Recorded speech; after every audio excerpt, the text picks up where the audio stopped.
घास फूस से भर देता है, ठीक इसी प्रकार से हमारा मस्तिष्क है, हमारा दिमाग है, अगर इसमें सकारात्मक विचार हम नहीं भरेंगे तो नकारात्मक विचार स्वयं अपनी जगह बना लेंगे। इसलिए सकारात्मक विचारों का हमेशा आदान प्रदान करते रहना चाहिए। हमें भगवान के चरणों में अपने मन को लगाना चाहिए, भगवान की भक्ति में अपने मन को लगाना चाहिए, भगवान की भक्ति का बीज अपने मन मस्तिष्क में हम सभी को बो देना चाहिए। शिव महापुराण की कथा अपने अंदर हमें बिठा लेना चाहिए, जिससे नकारात्मक विचार कभी भी हमारे अंदर नहीं आएंगे और निरंतर हमारी फसल जो होगी वो अच्छी ही होगी। हमारे जो आने वाली पीढ़ी है वे भी अगर हमारे विचारों को सुनेगी तो निश्चित ही उनका भी कल्याण होगा और उनका भी उद्धार होगा। तो निरंतर हम सभी को ऐसे प्रयत्न करना चाहिए कि हम भगवान की भक्ति में लगे रहें, भगवान का भजन स्मरण हमेशा करते रहें और अच्छे विचारों को अपने हृदय में हमेशा संजो के रखें। अच्छे विचारों का हम आदान प्रदान हमेशा एक दूसरे से करते रहें। आप सभी को ज्ञात है पूज्य गुरुदेव ने हम सभी को बताया है सेवा का क्रम। पूज्य गुरुदेव ने खुद स्वयं तो सेवा करी है, विगत कई वर्षों से पूज्य गुरुदेव से सेवा का क्रम अपने सानिध्य में चालू रखते हैं। तो पूज्य गुरुदेव ने कई वर्षों से सेवा तो की है, साथ में सेवा सभी भक्तों से मिलकर भी करवाने का प्रयास करा है। हम सभी को पूज्य गुरुदेव ने कथा के माध्यम से बताते हैं कि अगर आपके घर के आसपास कोई बच्चा ऐसा हो जो पढ़ाई नहीं कर पा रहा हो, वो पढ़ना चाहता है लेकिन पैसे के अभाव के कारण, धन के अभाव के कारण वे पढ़ नहीं पा रहा हो, तो आसपास के कुछ 10, 20, 50 लोग मिलकर उस बच्चे की फीस जमा कर दें, उसके कॉपी किताब का इंतजाम कर दें ताकि कि वो बच्चा अच्छे से पढ़ सके और अपना भविष्य वो बना सके। देखिए भविष्य न केवल उस बच्चे का बनेगा, अपितु वो बच्चा अगर सही संस्कारों के बीच में पढ़ा तो हमारे पूरे भारत में कई लोगों का वो कल्याण करेगा, कई लोगों का उद्धार करेगा। इसलिए कोई भी प्रतिभावान बच्चा ऐसा हो जो पढ़ना चाहता हो और धन के अभाव के कारण पढ़ नहीं पा रहा हो, तो आसपास कुछ लोग मिलकर उस बच्चे की पढ़ाई का खर्चा उठा लें। अगर कोई व्यक्ति बीमार हो, बुजुर्ग हो और उस धन के अभाव के कारण उसका इलाज नहीं हो पा रहा है, तो आसपास 2, 4, 10, 20 लोग मिलकर उस व्यक्ति का इलाज करा दें, उसकी दवाई गोली का खर्चा उठा लें। ऐसा पूज्य गुरुदेव ने हम सभी को कथा में बताया है। पूज्य गुरुदेव ने हम सभी को यह भी बताया है कि कोई व्यक्ति रोजगार करना चाहता है और उसके पास रोजगार के कोई साधन नहीं है, संसाधन नहीं है, वे किसी कारण से रोजगार नहीं कर पा रहा हो, तो उसके रोजगार करवाने में थोड़ी सी मदद कर दें, उसका रोजगार भी फले फूले। ऐसी हम सभी को मनोवृत्ति रखना चाहिए। और देखिए सनातन धर्म में हम सभी का जन्म हुआ है और सभी सनातन धर्म के मानने वाले लोगों को हम सभी को आगे बढ़ाने का प्रयास हमेशा करते रहना चाहिए, एक दूसरे को सहयोग हमेशा देते रहना चाहिए। और इसी बीच में पूज्य गुरुदेव का आगमन हो चुका है। साथ में हमारे बीच में आज बंडे बाबा, फिलाइट बाबा भी पधारे हैं, उनका स्वागत भी हम सभी करेंगे सुंदर गुरु वंदना के साथ में। गुरुर् ब्रह्मा गुरुर्विष्णु गुरुर्देवो महेश्वराय गुरुर्साक्षात् परब्रह्म तस्मै श्री गुरुवे नमः। जीवन तुमने दिया है संभालोगे तुम, जीवन तुमने दिया है संभालोगे तुम। आशा में विश्वास है हर मुश्किल से गुरुजी निकालोगे तुम, हर मुश्किल से गुरुजी निकालोगे तुम, जीवन तुमने दिया है संभालोगे तुम, जीवन तुम। साए में हम आपके ही पले, सत्कर्म की राह पर हम चले, सारे जहां की भलाई करे, हम ना किसी की बुराई करे। इस दुनिया के दुखों से बचा लोगे तुम, इस दुनिया के दुखों से बचा लोगे तुम। आशा में है, विश्वास है, हर मुश्किल से गुरुजी निकालोगे तुम, हर मुश्किल से गुरुजी निकालोगे तुम। बोले पले गुरुदेव की जय। जय जय श्री राधे। सभी भक्तों को हर हर महादेव सदा जैसे की श्री शिवाय नमस्तोभ्यम। पूज्य गुरुदेव का आगमन हो चुका है। गुरुदेव व्यासपीठ पर मंचासीन हो चुके हैं। आप सबकी तरफ से व्यासपीठ को नमन करते हुए हम सबके प्रिय, हम सबके लाडले ठाकुर कल्लू जी महाराज के चरणों में नमन करते हुए, परम सत्य परम आदरणीय विश्वविख्यात पूज्य गुरुदेव के पावन चरणों को नमन करते हुए और आप सभी शिव भक्तों के चरणों में नमन करते हुए सुंदर आज कथा के हम सभी पंचम दिवस में प्रवेश करेंगे और हमारे बीच में बंडे बाबा फ्लाइट बाबा पधारे हुए। एक बार जोरदार ताली बजाकर स्वागत करें। स्वागत के क्रम में श्री संदीप जी गोयल, रश्मि जी गोयल, आशीष जी बंसल, पूनम जी बंसल, ब्रजभूषण जी, डॉक्टर ब्रजभूषण जी, श्री जयप्रकाश जी अग्रवाल, डॉक्टर राम कुमार जी गुप्ता, श्री कृष्ण कुमार जी गुप्ता, ऋषि जी अग्रवाल सभी पधारे। साथ में सम्मी जी साहा हमारे बीच में उपस्थित हैं। आप भी बड़े ही आदर और सम्मान से मंच पे पधारे। हमारे फरीदाबाद कथा के जो जजमान रहे हैं आदरणीय प्रवीण पारासर जी, आप भी सपत्नी मंच पे पधारे। व्यासपीठ का पूजन करें और पूज्य गुरुदेव से आशीर्वाद प्राप्त करें। सुंदर आज कथा के हम सभी पंचम दिवस में प्रवेश करेंगे। आप सभी को ज्ञात है सिद्धपुर नगरी सीहोर की पावन धरा पर विशाल कुबेरेश्वर धाम की स्थापना होने जा रही है। ये एक ऐसा धाम बनने जा रहा है जो 12 ज्योतिर्लिंग के मध्य में केंद्र में स्थापित होगा। कंकर संकर की ये पावन धरा, कंकर संकर की ये पावन भूमि जप स्थली है, तप स्थली है, साधना स्थली है, आराधना स्थली है। भगवान की कृपा दृष्टि इस धरा पर हमेशा विद्यमान होती है। जो भी भक्त इस धरा पर अपने मन की मुराद लेकर पहुंचता है और किसी भी स्थान पर बैठकर 108 बार श्री शिवाय नमस्तोभ्यम का जाप करता है, मेरा कुबेर भंडारी, मेरा राजा धीराज महाकाल राजा उन सभी भक्तों की मनोकामना पूर्ण कर देता है, उन सभी भक्तों का भंडार भरकर रख देता है। ऐसी कृपा है, ऐसी करुणा है मेरे महादेव की। और देखिए उस धरा पर एक छटा ही निराली है।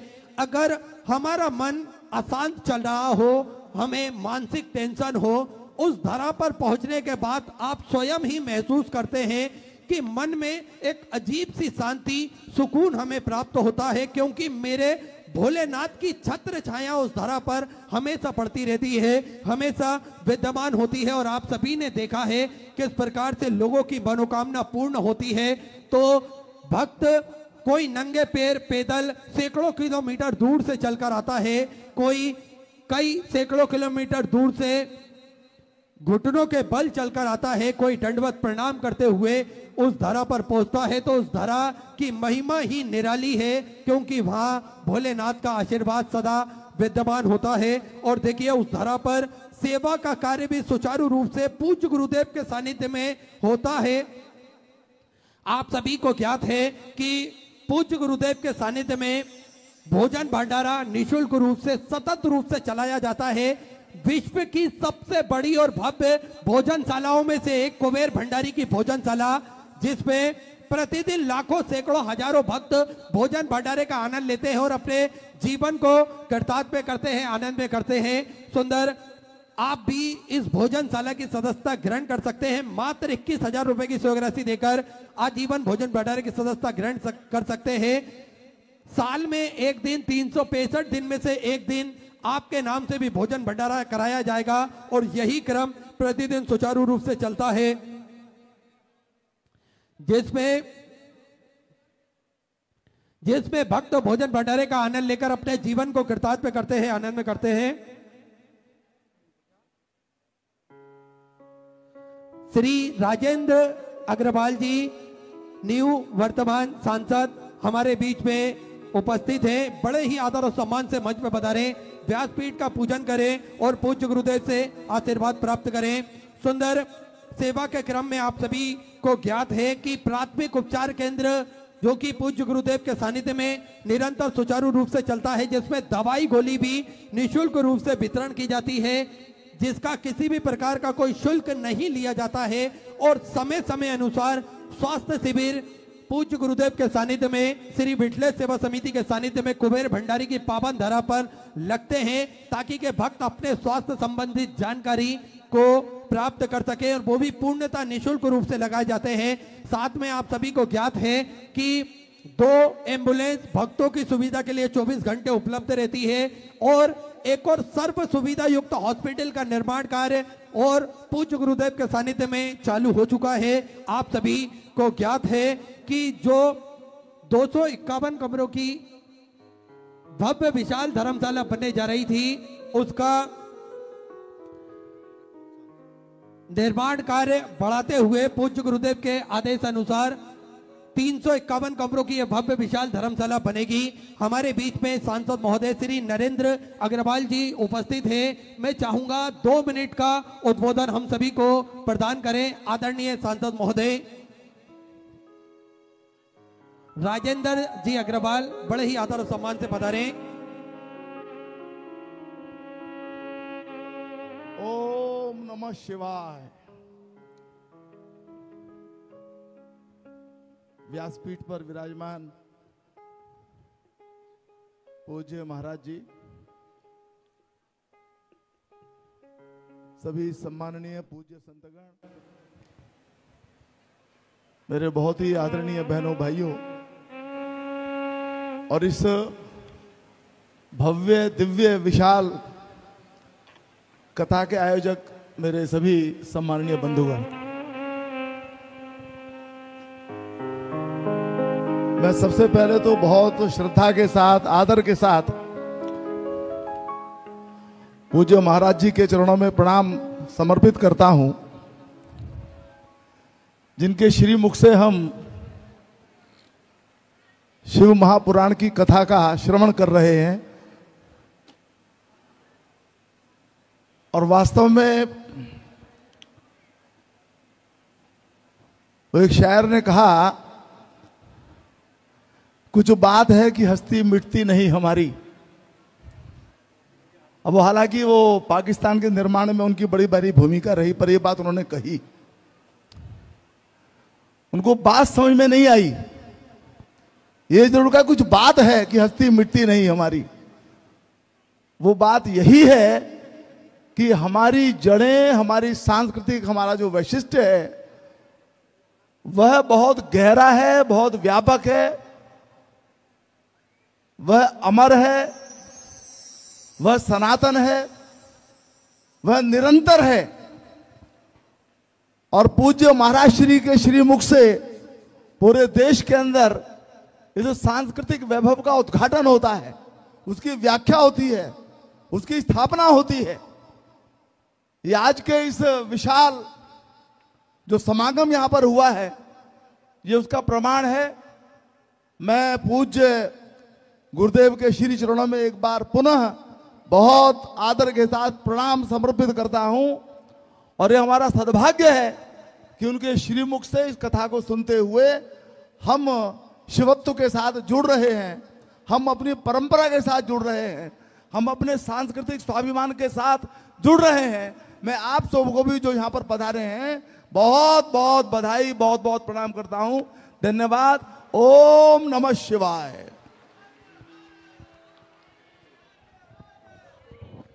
धन्यवाद आदरणीय सांसद महोदय जी, बड़ा ही सुंदर उद्बोधन हम सभी को प्रदान करा। एक बार जोरदार ताली बजाकर स्वागत करें। और सुंदर पंचम दिवस की कथा में हम सभी प्रवेश करेंगे। आप सभी को ज्ञात है सेवा के क्रम जो कि पूज्य गुरुदेव के सानिध्य में सतत रूप से निरंतर चलते हैं, जिसमें गौ माता की सेवा भी प्रतिदिन सुचारू रूप से की जाती है। एक और भव्य गौशाला का निर्माण कार्य और चालू कर दिया गया है ताकि के किसी भी प्रकार की दिक्कत परेशानी किसी भी भक्तजन को या गौ माता को ना आए, ऐसे सेवा के क्रम सुचारू रूप से चलते हैं। आप भी इन सेवा के प्रकल्पों से जुड़ सकते हैं, कंधे से कंधा मिलाकर चल सकते हैं पूज्य गुरुदेव के साथ में। और था श्रवण कर कर सब अपने अपने गंतव्य की ओर बाबा से झोली भर कर ले जाते हैं।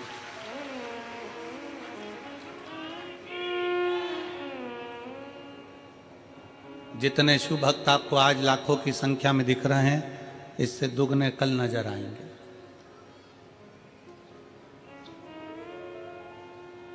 क्यों? क्योंकि महीने में एक शिवरात्रि पड़ती है, वर्ष में 12 शिवरात्रि पड़ती है। परशु महापुराण की जो शिवरात्रि होती है, 7 दिन की कथा में छठे दिन की शिवरात्रि, 5 दिन की कथा में चौथे दिन की शिवरात्रि इतनी मूल मानी जाती है कि लोग उस भाव से उस कथा को श्रवण कर कर दूसरे दिन भगवान से झोली भरकर मांग कर अपनी झोली भरकर चले जाते हैं और 3 महीने में फिर कथा के पंडाल में पहुंच जाते हैं। एक मौका देता है भगवान, एक मौका।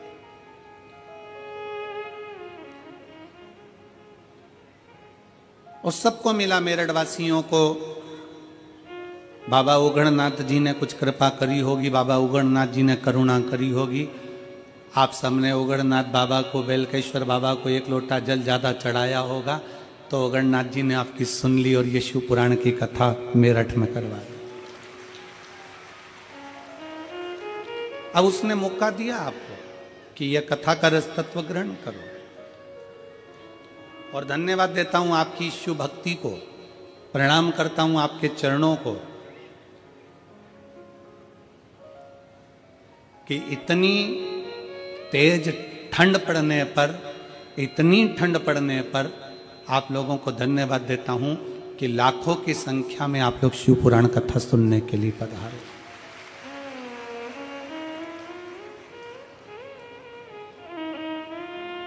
ये अविरल भक्ति है आपकी। भगवान शंकर की अविरल भक्ति आपके भीतर आप उतारिए उसको। एक चींटी से हमको बहुत कुछ सीखने को मिलता है। एक चींटी सामूहिकता में रहती है, एक साथ रहती है, कतारबद्धता में चलती है और मिट्टी में भी, कचरे में भी अगर शक्कर का कण पड़ा होता है तो चींटी उसको उठा लेती है।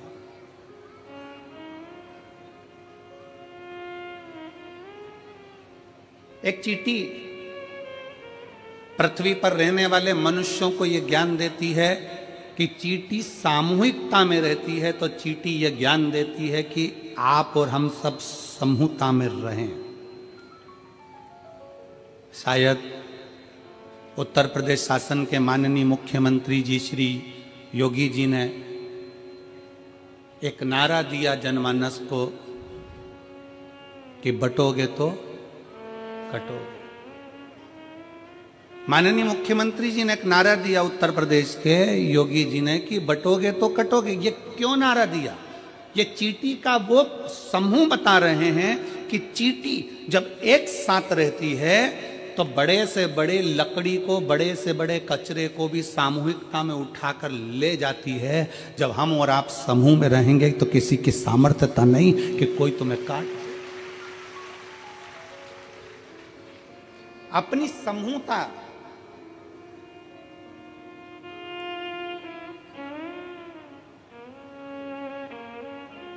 अच्छा, हम आपसे पूछे, मेरी जीजियां बैठी हैं, मेरे जीजा बैठे हैं, मेरी माताएं बैठी हैं, मेरे भाई बैठे हैं, बेटियां बेटे बैठे हैं, हम आपसे एक बात पूछते हैं कि पहले घर परिवार बहुत बड़ा होता था, 4-5 मामा चाचा काका बुआ फूफा इतने बड़े होते थे, तो मोहल्ले में किसी की हिम्मत नहीं होती थी कि वो उससे झगड़ा कर ले।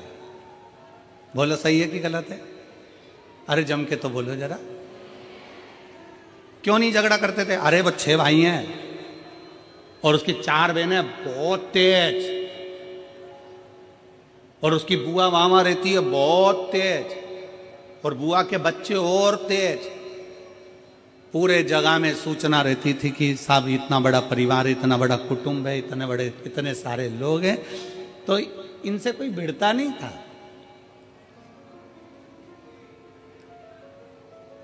आज क्या कहा जा रहा है? आज के जमाने की सोच आप लोगों के सम्मुख में पुराने समय की सोच को आज रखा जा रहा है। एक चींटी हमको ज्ञान उपदेश देती है कि हम सामूहिकता में रहते हैं तो बड़े से बड़ा कार्य कर लेते हैं।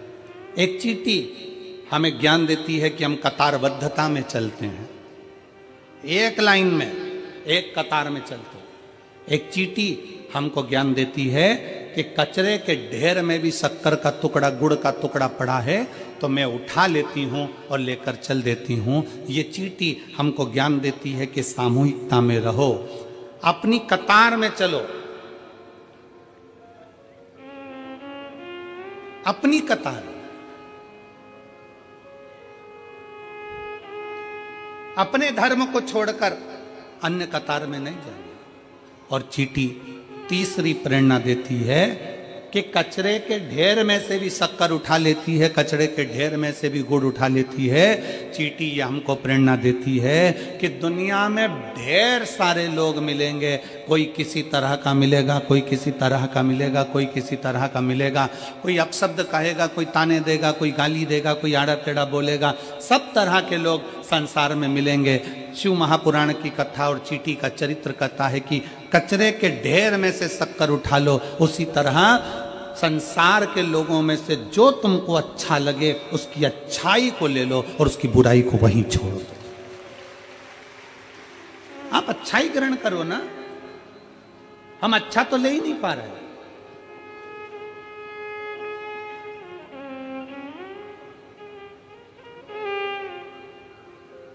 पूरा समय हमने बुराई ढूंढने में निकाल दिया। जैसे शादी का काम आया, पत्रिका लिखने का समय आता है और शादी की पत्रिका लिखाती है, और जितने लोग पत्रिका लिखने बैठते हैं वो आपस में चर्चा करते हैं। मामा जी के यहाँ पत्रिका भेज रहे हैं, मामा जी के यहाँ पत्रिका भेज रहे हैं, हाँ दूर के मामा है ना, दूर के मामा है ना, उन्होंने अपने को बुलाया था क्या? बस 2 जनी का लिख दो। जितनी देर पत्रिका लिख रहे हैं उतनी देर उसमें से बुराइयां बुराइयां बुराइयां बुराइयां छाटी गई। पत्रिका लिखते समय गणेश जी की पत्रिका लिख रहे हो, बेटे के ब्याह की पत्रिका लिख रहे हो, घर में बेटी के ब्याह की पत्रिका लिख रहे हो, घर में मंगल शकुन हो रहा है, मंगल साज सज रहे हैं। प्रयास ये करो कि पत्रिका लिखते समय ये करा जाए कि कितना भी बुरा व्यक्ति हो उसकी अच्छाई को ढूंढा जाए, जिससे हमारे घर में बेटी आए, हमारे घर में बहू आए, हमारे घर में जो परिवार बढ़े वो अच्छाई देखकर बढ़े।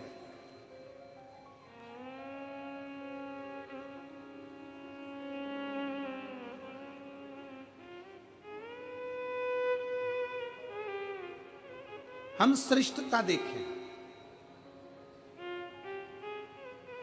चींटी की सामूहिकता,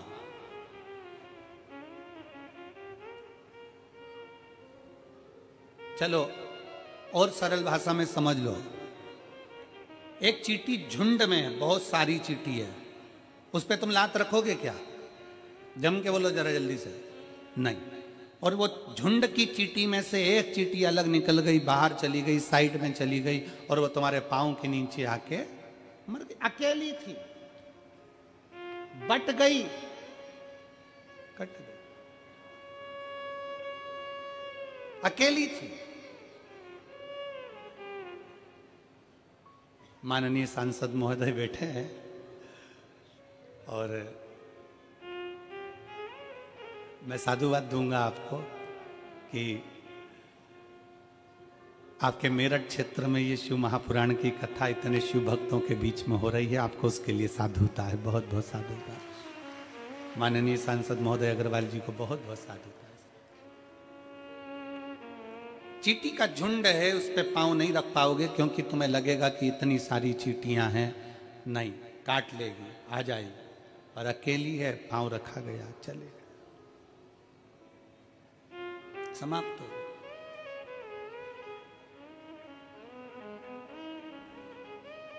घर में रहो, परिवार में रहो, कुटुंब में रहो, रिश्तों में रहो, एक सामूहिकता के साथ रहो।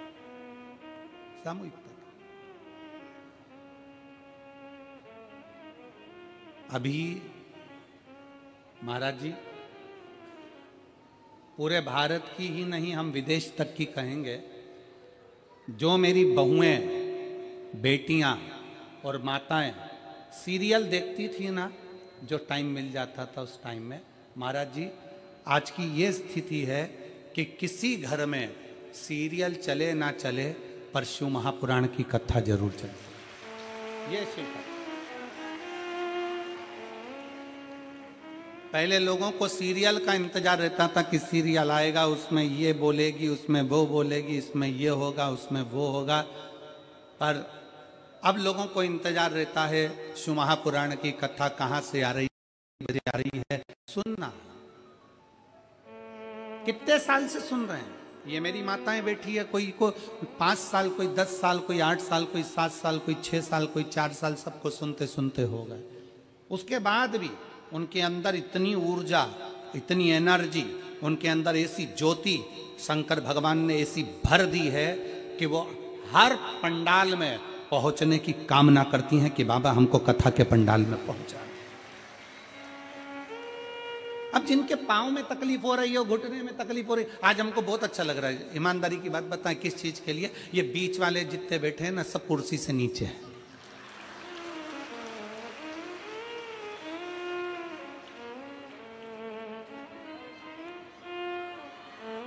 पूछें क्यों? काय के लिए? हमें क्यों खुशी हो रही है? क्योंकि शिव महापुराण की कथा में कई माताएं ऐसी आती हैं जिनके घुटने में बहुत दर्द होता है, और हम भी प्रार्थना करते हैं भोले बाबा से कि बाबा जी, हे मेरे शंकर, ऐसी कृपा करना, जितने पंडाल में आए हैं सबको स्वस्थ रखना, इनकी जो जो तकलीफ होना मेरे शंकर वो सब खींच ले। अब आज जितनी नीचे बैठी है ना, इनको देखकर इसलिए प्रसन्नता हो रही है क्योंकि मेरे बाबा ने आज इतने सारों का घुटना एक साथ ठीक कर दिया।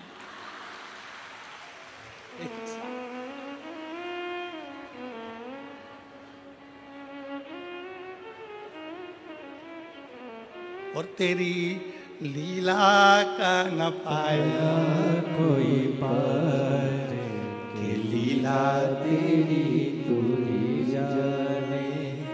आशीष जी एक हमारे मुंबई के यजमान हैं, वो हर कथा में यजमान बनते हैं, काशी में भी बने, ओमकारेश्वर और महाकाल और सीहोर रुद्राक्ष उत्सव में हर साल यजमान बनते हैं। और भोले बाबा उनके जजमानी बनते हैं तो जजमान को ना जाने कहाँ से बाबा देवी देता है। तो आशीष जी उनका नियम है, कथा सुनेंगे, जब स्तुति करने का समय आएगा तब जमीन पर बैठ जाएंगे। तो हमने उनसे पूछा कि जमीन पर बैठते हो और कथा श्रवण कर कर जब स्तुति करने का समय आता है, श्री शिवाय नमस्तुभ्यम बोलने का, तो जमीन पर बैठकर बोलते हो, उसका फायदा क्या है? कहा गुरुजी हम जितनी देर जमीन पर बैठकर श्री शिवाय नमस्तुभ्यम बोलते हैं और अगली कथा के लिए यजमान बनने के लिए बाबा से प्रार्थना करते हैं, तो बाबा हमको सही में जमींदार बना देता है और इतना दे देता है कि अगली कथा में हम वापिस यजमान बने। ये शिव कृपा, ये शंकर की उदारता। एक पत्र है,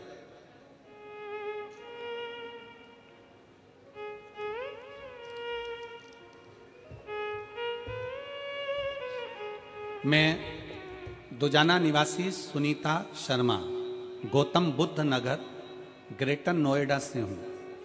कहीं बैठी हो तो हाथ हिला सकती हैं। मैं दुजाना निवासी सुनीता शर्मा, गौतम बुद्ध नगर, पत्र को आप लोग एलईडी पर पढ़ सकते हैं, गौतम बुद्ध नगर, ग्रेटर नोएडा से हूँ। गुरुजी मैं आपकी कथा 2021 से सुन रही हूँ। अगर कहीं बैठी हो और आई हो, बच्चे को लाई हो तो लेकर आ सकती हूँ व्यासपीठ पर। आपकी कथा 2021 से सुन रही हूँ। एक लोटे जल का क्या वर्णन करूं गुरुदेव, शादी को 19 वर्ष निकल चुके थे और 19 वर्ष से कोई संतान नहीं थी। सभी डॉक्टरों को दिखाया पर कोई लाभ नहीं हुआ। फिर आपकी कथा ग्रेटर नोएडा के उमा पब्लिक स्कूल में आयोजित हुई। वहाँ रोज कथा सुनने गई और बाबा से अर्जी लगाती, बैठती और बाबा से विनय करती, बाबा तूने सबकी झोली भरी है तो मेरी भी तो भरो। बाबा मैंने सुना है कि पंडाल में बैठकर कथा श्रवण करने वाले की झोली तू भरता जरूर है, मुझ में क्या कमी रह गई।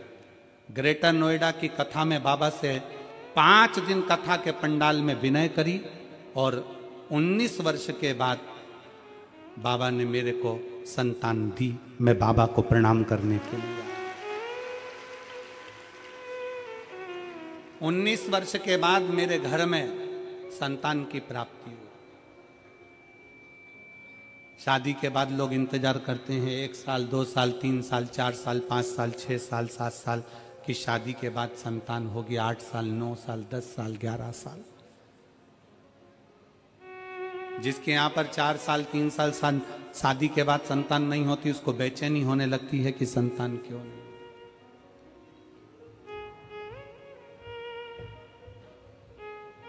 5 साल, 6 साल, 7 साल, 8 साल, 10 साल, 15 साल, 16 साल, 17 साल, 18 साल, 19 साल जिसकी शादी को हो गए हों और औलाद का सुख नहीं होगा तो विचार करना क्या उसने कितना डॉक्टरों का इलाज कराया, कितनी जगह गई, कितनी जगह गोदी भरवाई होगी, कितनी जगह झोली भरवाई होगी, कितनी जगह जाकर विनय करा होगा, निवेदन करा होगा। पर उस बहन ने लिखा कि मैंने ग्रेटर नोएडा की कथा उमा पब्लिक स्कूल के उस प्रांगण में बैठकर सुनी और बाबा से कहा तूने सबकी झोली भरी तो मेरी भी भर दे।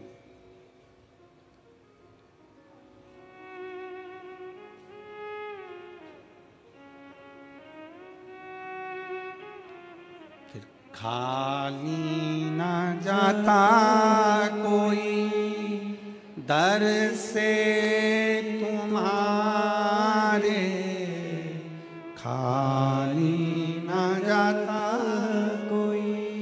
दर से तुम्हारे, मैं भी खड़ी हूँ नन्ही बाहें पसारे, अपने हृदय से लगा लो, गिरा जा रहा हूँ, उठा अपने दर से अब तो न टालो, गिरी जा रही हो, उठा लो। आप जिस भाव से भगवान से प्रार्थना करते हो, जिस हृदय से शिव से अपने मन की बात करते हो, इस कथा में हमारा एक नियम है हर कथा का कि अपने डेरे से जहाँ हम ठहरते हैं वहाँ से चलकर जहाँ कथा स्थल पर आते हैं, दोनों जगह हर जगह एक ही बात जरूर करते हैं, ए बाबा किसी स्त्री की गोदी खाली मत रखना और किसी पुरुष की जेब खाली मत रखना। स्त्री की गोद खाली रहती है तो उसको भी बहुत सुनना पड़ता है और पुरुष की जेब खाली रहती है तो उसको भी बहुत धक्के खाना पड़ता है। उसको खाली ना रखिए। आना पड़ेगा, वचन दिया तो निभाना पड़ेगा। कईयों के मन में भाव जागृत होता है कि अंत समय में परमात्मा हमारे करीब में आए, हमारा अंतिम समय सुधर जाए, हमारा अंत क्षण सुधर जाए। और फिर निवेदन है, जवानी को सुधारने के लिए बचपन सुधारना पड़ेगा। क्या सुधारना है? जम के बोलो जरा। बचपन। बचपन सुधरा तो जवानी सुधर जाएगी, जवानी सुधरी तो अधेड़ी सुधर जाएगी और अधेड़ी सुधरी तो बुढ़ापा सुधर जाएगा। ये सुधारने की सीढ़ी है। अब कई लोग तो कहते हैं कि अभी कोई हमारा भजन करने की उम्र है, अभी तो हमारे को कोई कथा सुनने की उम्र है, अभी तो हमारी क्या कथा सुनने की उम्र है, भजन करने की उम्र है। होता है एक पति ने पत्नी को गले का हार दिलाया, नेकलेस बड़ा सुंदर हीरो का, 50 लाख रुपए का, और हीरे का हार दिलाया। और पति ने पत्नी से कहा पहन ले। पत्नी बोली अभी नहीं पहनूंगी। पहन लेना तो क्या हुआ पहनने में, अभी नहीं पहनूंगी। तो फिर देवर के लड़के की शादी होगी ना, उस दिन पहनूंगी। ठीक है, शादी की सालगिरह आ गई। पति ने फिर पत्नी से कहा आज तो अपन दोनों की शादी की सालगिरह में तुझे घुमाने ले गया था, वहां से मैंने तुझे नेकलेस दिलाया था, वो पहन ले। पत्नी बोली अभी नहीं पहनूंगी, अभी जरा देवर के लड़के की शादी होगी तब पहनूंगी। और देवर के लड़के की शादी होना थी मार्च में, और जनवरी में निपट गई।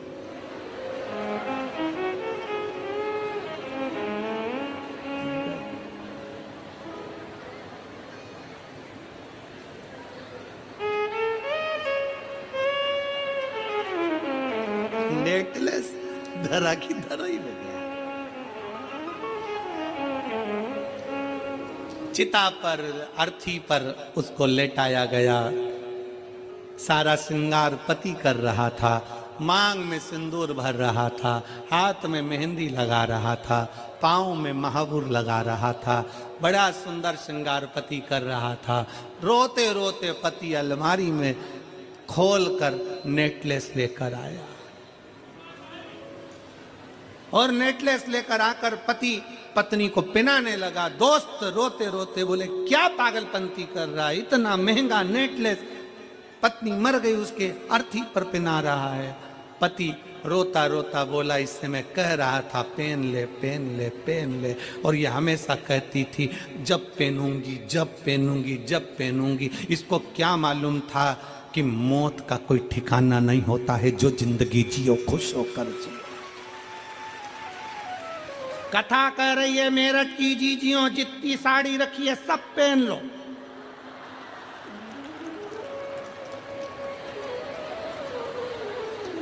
जीवन का किसको ठिकाना। अभी हम सीओर से आ रहे थे तो एक भगत ने ये स्वेटर दे दिया। अब स्वेटर दे दिए तो क्या करें, हम तो बगलबंदी पहने। अब वो 3 बार फोन करा आशीष जी को, गुरु जी को बोलो ना स्वेटर नहीं पहना है, अब दिया है पहन लो।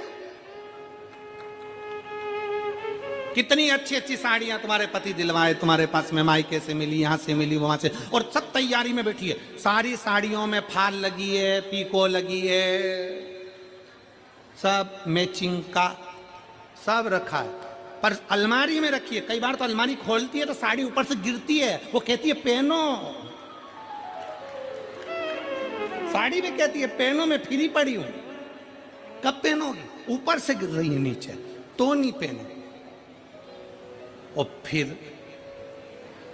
एक दिन अगर अपन चले गए और जितनी साड़ियां थी बहुओं ने सब बांट ली,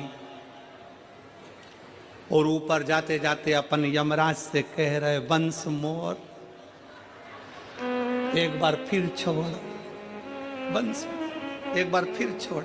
यमराज के नी छोड़ सकता, इतने में ऊपर जाते जाती बोली मैंने नीले कलर की नी पहनी तो छोड़ दे, छोड़ सकता, कहाँ छोड़ेगा।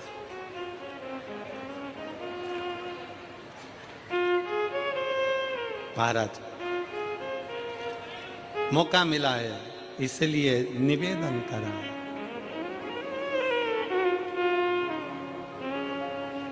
इसलिए निवेदन करा। अपनी किस्मत का ताला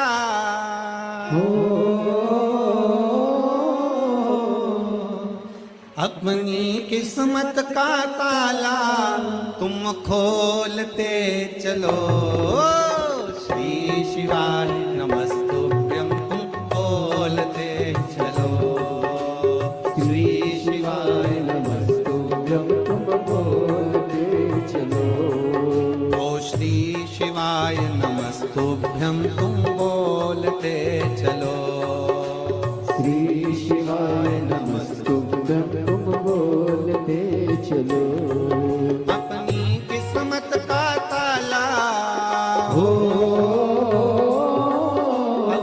किस्मत का ताला तुम खोलते चलो। श्री शिवाय नमस्तुभ्यं तुम बोलते चलो। श्री शिवाय नमस्तुभ्यं तुम बोलते चलो। श्री शिवाय नमस्तुभ्यं तुम बोलते चलो। श्री शिवाय नमस्तुभ्यं तुम बोलते चलो। बड़े प्रेम से दोनों हाथों से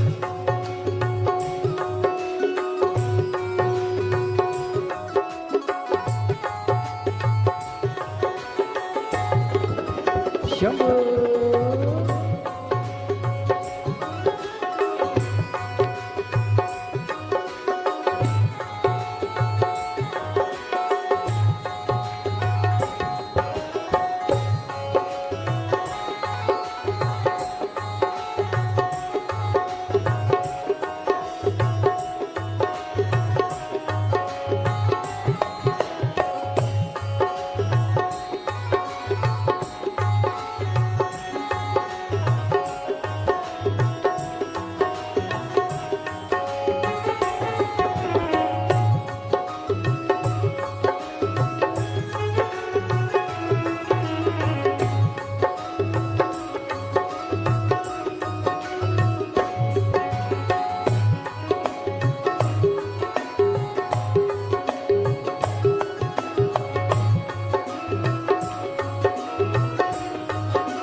जय हो।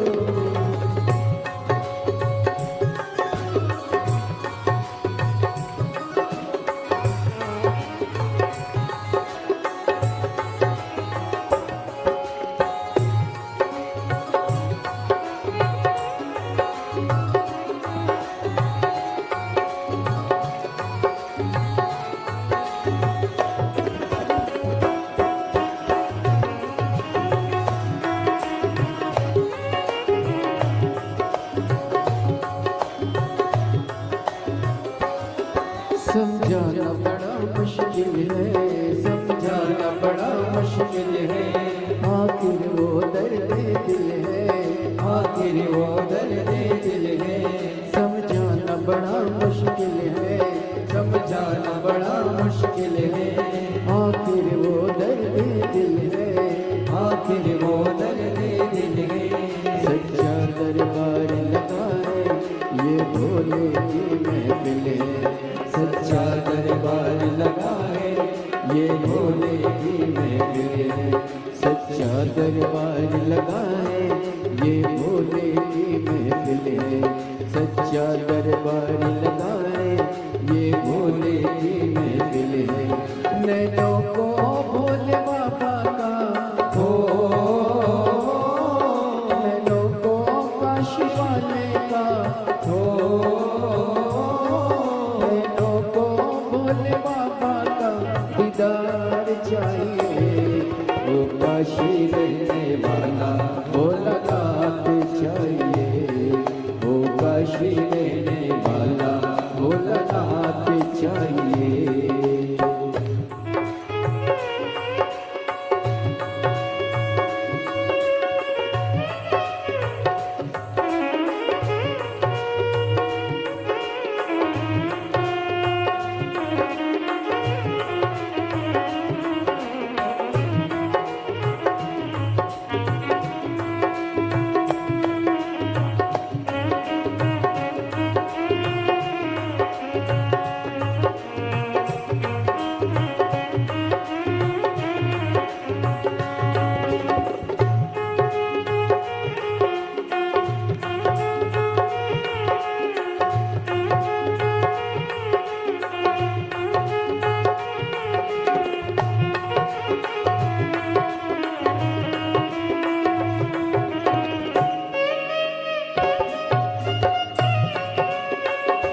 कमी नार मानो की, कुछ कमी नार मानो की, तेरे दिल दीवानों की, तेरे दिल दीवानों की, कुछ कमी नार मानो की, कुछ कमी नार मानो की, तेरे दिल दीवानों की, तेरे दिल दीवानों की, मुझको मत होश बनाए कटार तेरे नैनों की, मुझको मत होश बनाए कटार तेरे नैनों की, मुझको मत होश बनाए कटार तेरे नैनों की, मुझको मत होश बनाए कटार तेरे नैनों को डमरू वाले का हो, नैनों को काशी वाले का हो, नैनों को भोले बाबा का दीदार चाहिए, वो काशी रहने वाला भोला नाम चाहिए, वो काशी रहने वाला भोला नाम चाहिए। अपनी किस्मत का ताला हो, अपनी किस्मत का ताला हो,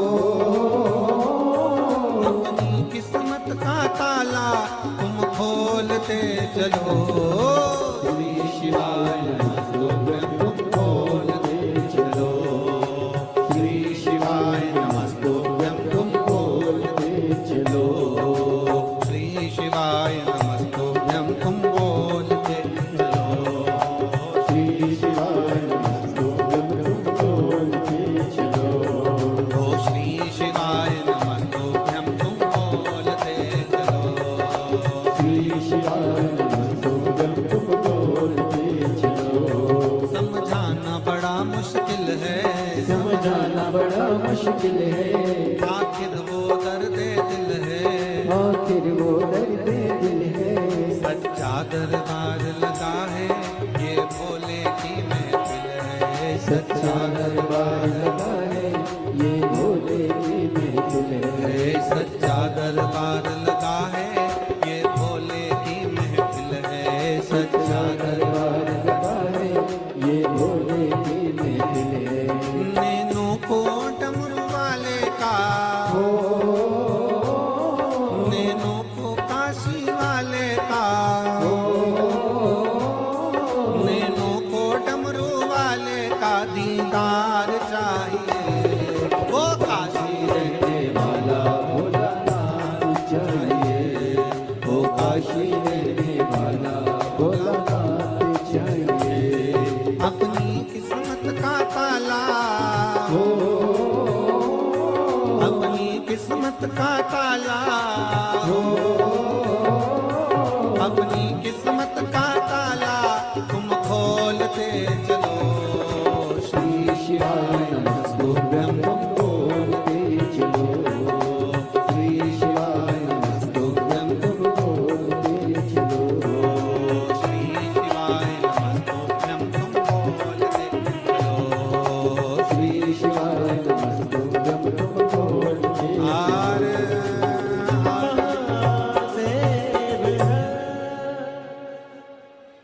भगवान शंकर से अपने मन की बात बड़े भाव के साथ दिल से प्रार्थना करिएगा, भाव से बाबा से विनय करिए, विनती करिए भगवान शंकर से दिल से, जहाँ जगह मिले वहाँ बैठकर भगवान शंकर ओगड़दानी त्रिकालदर्शी कैलाशी विनाशी भगवान शिव से अपने मन के भाव अवश्य कहिए, जहाँ जगह मिले वहाँ बैठो और भगवान शिव से अपने मन की बात बड़े भाव के साथ हृदय से प्रार्थना करिए।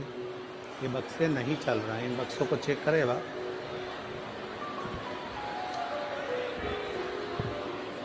भगवान शंकर से अपने मन की बात बड़े भाव के साथ दिल से प्रार्थना करिए, हृदय से विनय करिए। सब लोग साथ में बोलेंगे, भगवान से विनय करेंगे, निवेदन करेंगे।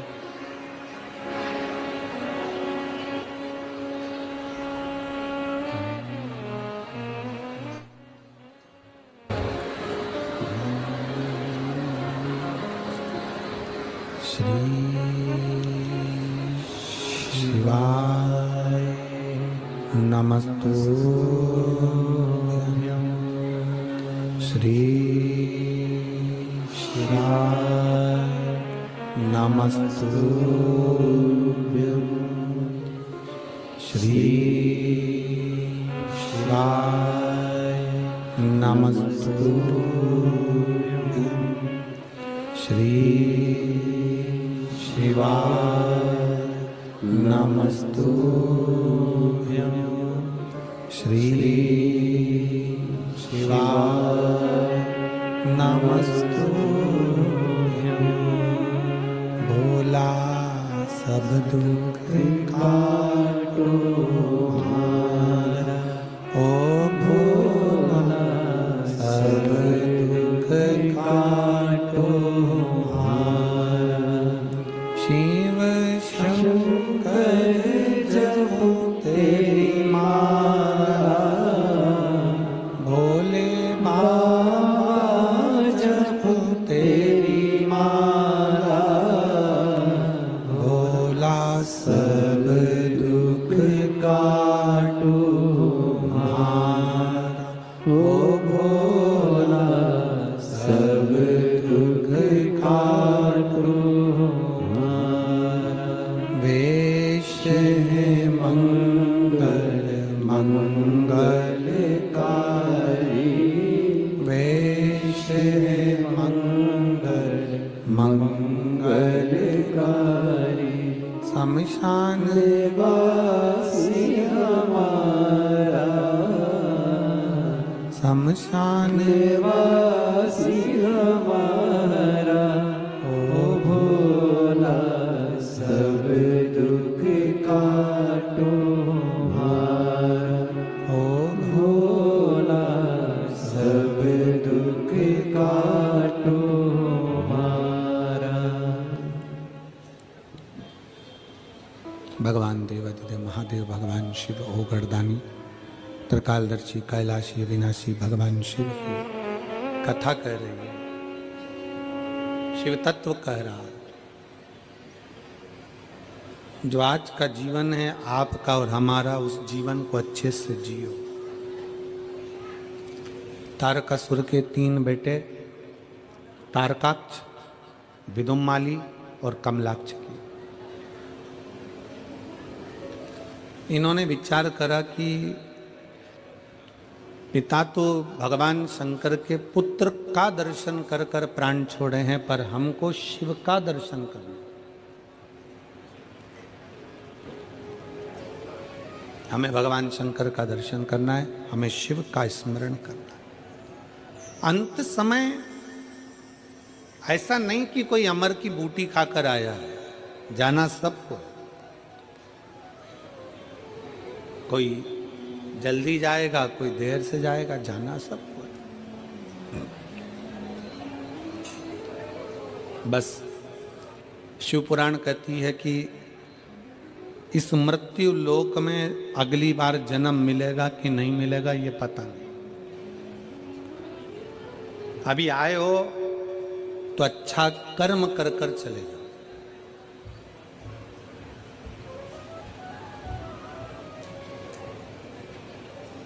कुछ अच्छा करने का प्रयास करो। शरीर अच्छा दिया ना उसने, अरे बोलो तो जम के, अच्छा दिया ना। दोनों नेत्र दिए हैं दर्शन करने के लिए, श्रवण शक्ति दी है कथा सुनने के लिए, मुख दिया भजन करने के लिए, हाथ दिए दान पुण्य और सेवा करने के लिए, पांव दिए तीर्थ करने के लिए, कथा में जाने के लिए, अच्छी बुद्धि दी है। हाँ, कभी कभी बुद्धि भी थोड़ी गड़बड़ हो जाती है, ऐसा नहीं कि नहीं होती है। उसको हमारी भाषा में हम कह देते हैं कई बार कि ऐसा ना सोचा जाए कि बुद्धि गड़बड़ नहीं होती। कई बार बड़े बड़े संत साधु महात्मा की भी बुद्धि गड़बड़ हो जाती है, तो इंसान की तो जाने दो। लंकाधिपति रावण जैसा विद्वान, इतनी विद्वत्ता उसके अंतर्गत, और उसकी बुद्धि गड़बड़ हो गई। कंस जो विद्वत्ता में भी प्रबल था, उसकी बुद्धि गड़बड़ हो गई थी। हो जाता है कभी कभी। जैसे एक महिला, एक स्त्री, एक नारी रजस्वला होती है, महीने में एक बार नारी रजोधर्म धारण करती है, रजस्वला होती है। और रजस्वला होने पर वो नारी जैसे घर में काम नहीं करती है, पूजन नहीं करती, पाठ नहीं करती, उसी तरह जैसे स्त्री रजस्वला होती है और वो अच्छा कार्य नहीं करती है, उसी तरह मनुष्य की बुद्धि भी महीने 2 महीने में रजस्वला हो जाती है। वो बुद्धि भी काम करना बंद कर देती है। कभी कभी बुद्धि भी काम करना बंद कर देती, बुद्धि भी रजस्वला हो जाती है। अच्छी चल रही है, अच्छा बुद्धि काम कर रही है, अच्छा चित्त लग रहा है, अच्छा कार्य हो रहा है, मालूम पड़े बुद्धि ने काम करना बंद कर दिया, गलत मार्ग पर चली गई। कोई गलत दोस्त मिल गए, गलत मित्र मिल गए, गलत सोच वाले मिल गए, निंदा वाले मिल गए, चुगली वाले मिल गए, बेकार मिल गए।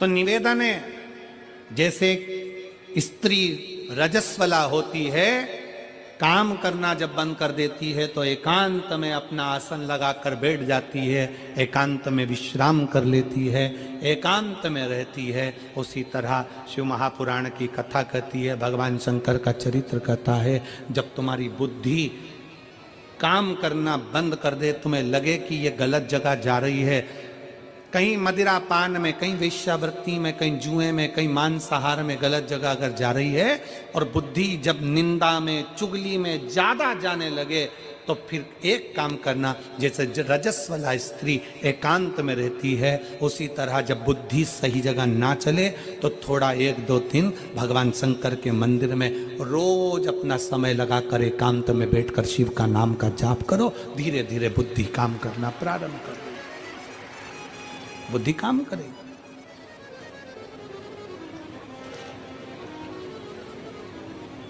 कभी कभी ये बुद्धि काम करना बंद कर देती है, अच्छी जगह जाना बंद कर देती है, महाराज श्रेष्ठ जगह नहीं जाती है। इसको कहो चल भजन में, चली जाती है भोजन में। इसको कहो चल सत्संग में, चली जाती है फिल्म में। ये बुद्धि बड़ी विचित्र, श्रेष्ठ जगह पहुंचती नहीं है। इसको पहुंचाने का प्रयास करो तो भी नहीं जाते। और फिर निवेदन है आप सबको, मेरठ के एक एक श्रोता भाई बहनों को, शिव भक्तों को, शंकर जी के ये अविरल भक्त जो लाखों की संख्या में पहुंचे हैं, पंडाल में जगह नहीं, पंडाल के बाहर बैठे हुए हैं, ऐसे शिव भक्तों को मैं नमन करते हुए कहता हूं, आज भोले बाबा ने, भगवान शंकर की कृपा से, ओघड़नाथ बाबा की कृपा से आपकी बुद्धि श्रेष्ठ जगह पर तुमको लेकर आई है, मतलब कुछ अच्छा करना चाहती है, श्रेष्ठ है बुद्धि।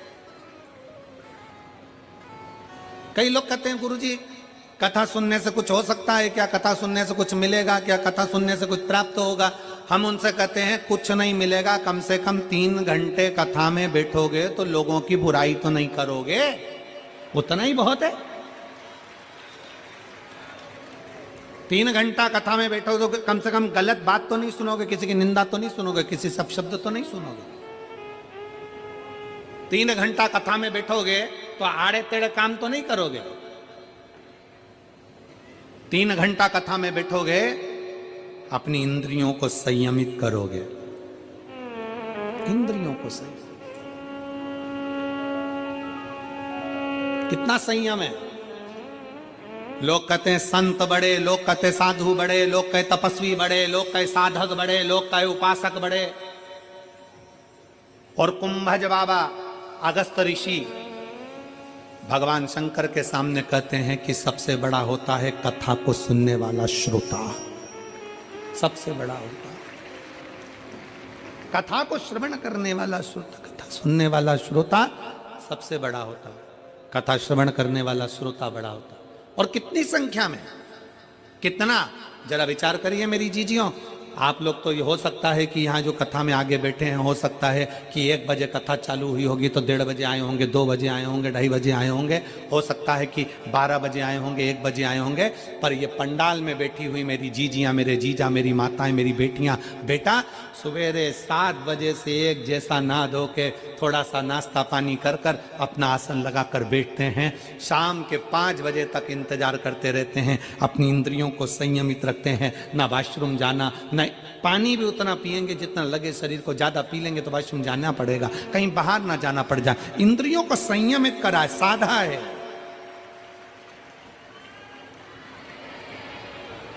अपनी इंद्रियों को साधा, और इतना साधा इंद्रियों को कि कथा में बैठते हैं उस समय पर अपना चित्त, अपना मन नयन कथा में, श्रवण कथा में, वाणी कथा में, चित्त कथा में, हृदय कथा में, सब कथा में लगा। क्या मिलता है कथा में जाने से? तो कहा संत साधु हम नहीं बन सकते, हम तपस्वी, हम साधक, हम उपासक नहीं बन सकते, हम बहुत बड़े सन्यासी साधु तपस्वी नहीं बन सकते, कम से कम एक श्रेष्ठ श्रोता तो बन सकते हैं, बस इतना बन गए वो भी बहुत है, बहुत।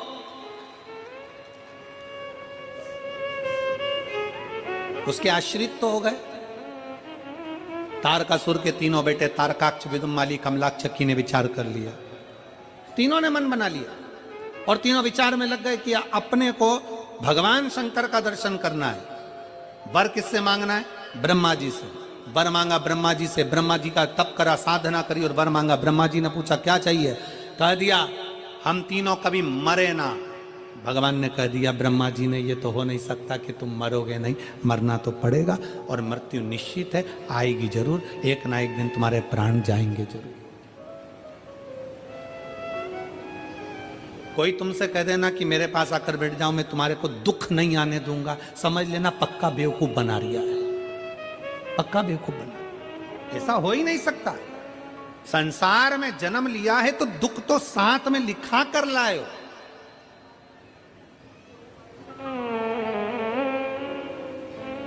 हॉस्पिटल से छुट्टी होती है, दवाई देकर भेजते कि नहीं भेजते? अरे जम के तो बोलो, आवाज नहीं आई है, जम के बोलो जरा। भेजते हैं? हॉस्पिटल से छुट्टी कर दी और तुमसे कह दिया जाओ अपने घर जाओ, एक भी दवाई नहीं लिखी, एक भी गोली नहीं लिखी, एक भी इंजेक्शन नहीं, पीने की दवाई नहीं, खाने की दवाई नहीं, कुछ नहीं, कोई नियम नहीं कि सुबह खाना कि शाम को खाना, और ऐसे भगा दिया ऐसा ही नहीं। हॉस्पिटल से छुट्टी होती है तो एक दवाई का पर्चा बना कर दे दिया जाता है कि इसको सुबह खिलाना, इसको शाम को खिलाना, इसको दिन में खिलाना, इसको रात को खिलाना, इसको ऐसे खिलाना, इसको वैसे खिलाना। पर्चा दे दिया जाता है दवाई।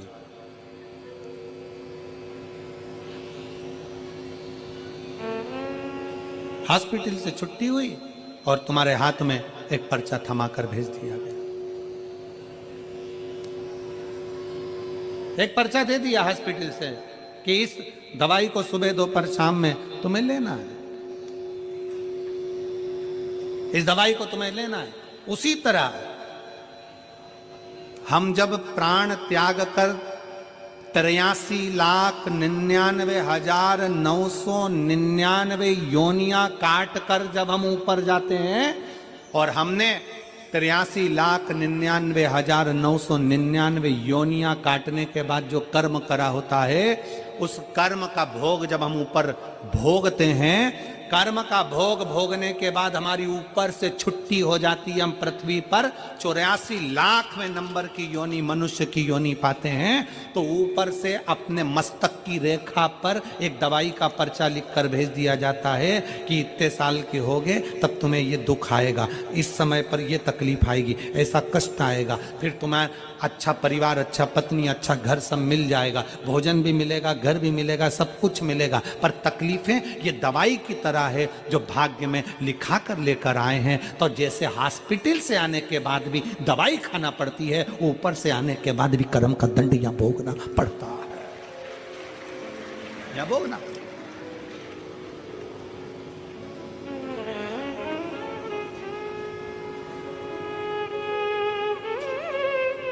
कर्म का दंड यहां भोगना पड़ेगा। मनुष्य देह मिली है, मानव का शरीर मिला, इसको भोगना है। अब कोई तुमसे कह रहे कि दुख हमारे पास में आओ, हम तुम्हारा दुख काट देंगे। भगवान राम जी के इतने बड़े बड़े गुरु जी थे, इतने बड़े बड़े गुरु थे, और राम जी को वन जाना था तो भी गुरुओं ने ये नहीं कहा कि हम तुम्हें वन जाने से रोक सकते।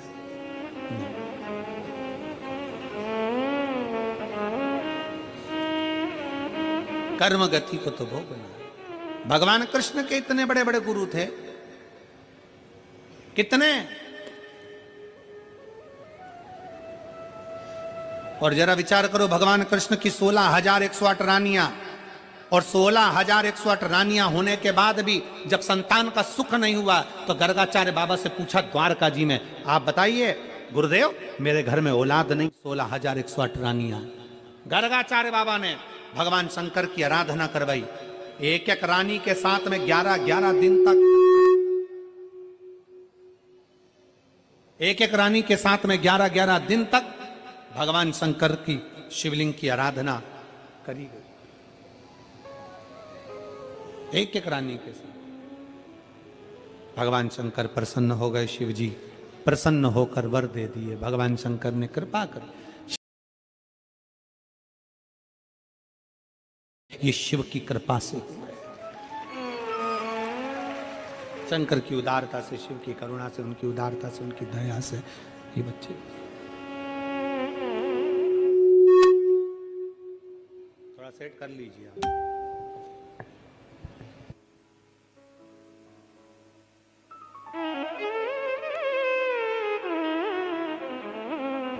सारे मॉनिटर बंद कर दीजिए, फिर भी तो गुनगुन आवाज आ रही है।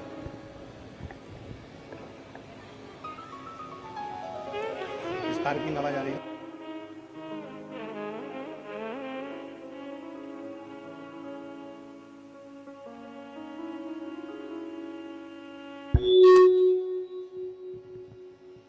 भगवान शंकर की स्तुति, शिव की कृपा। जब मेरे राम जी महाराज ने देखा ये गुनगुन आवाज आ रही है, इसको बंद करवाओ।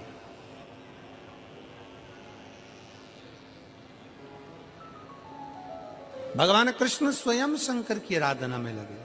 भगवान कृष्ण जब राम जी महाराज लंका पर चढ़ाई करने के लिए गए, लंका पर चढ़ाई करते समय उनके स्मरण में आया कि जिस रावण की लंका में मैं जा रहा हूं,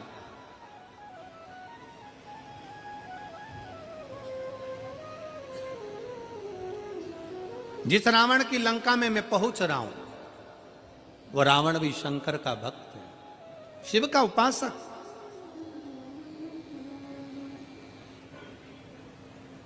बस बंद हो गए।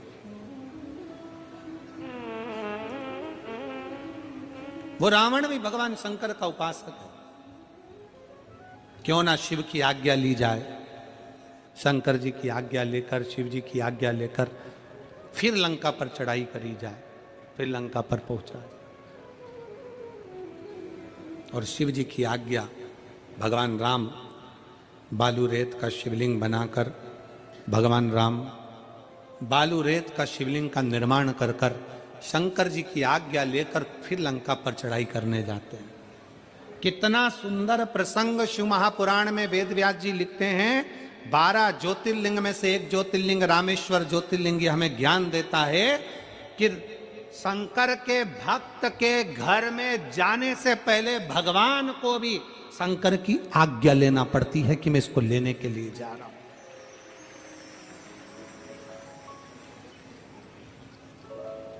अकाल मृत्यु वो मरे जो काम करे चंडाल का, काल उसका क्या बिगाड़े जो भक्त हो महा काल का। काल अधिपति जिसका रक्षक हो, भगवान शंकर की जो आराधना करने वाले हैं, शिव को एक लोटा जल चढ़ाने वाले हैं, शंकर के मंदिर में जाने वाले हैं, शिव की चौखट पर जाने वाले हैं, शंकर की कथा में जाने वाले हैं, शंकर की उपासना करने वाले हैं, श्री शिवाय नमस्तुभ्यम बोलने वाले हैं, पंचाक्षर मंत्र नमः शिवाय बोलने वाले हैं, षडाक्षर मंत्र ओम नमः शिवाय बोलने वाले हैं, त्र्यंबक बाबा का मंत्र का उच्चारण करने वाले हैं, भगवान शंकर की आराधना करने वाले, भगवान शिव की उपासना करने वाले के दरवाजे पर भी अगर काल आता है तो पहले उसके शंकर से आज्ञा लेना पड़ती है कि मैं इसके घर में प्रवेश कर जाऊं, क्या मैं इसके घर में चले जाऊं। इसलिए आप लोगों से कहा था कि अपने अपने दरवाजे पर एक एक स्टिकर लगा दो। क्या? जम के बोलो जरा, श्री शिवाय नमस्तुभ्यम। एक एक स्टिकर लगा दीजिए। गाड़ियों पे भी लिखवा दो श्री शिवाय नमस्तुभ्यम। क्यों? क्या फायदा? दरवाजा बजाने वाला जब दरवाजा बजाएगा, कोई बुरी खबर भी देने के लिए आएगा, उस खबर को देने से पहले दरवाजे पर पड़ेगा श्री शिवाय नमस्तुभ्यम।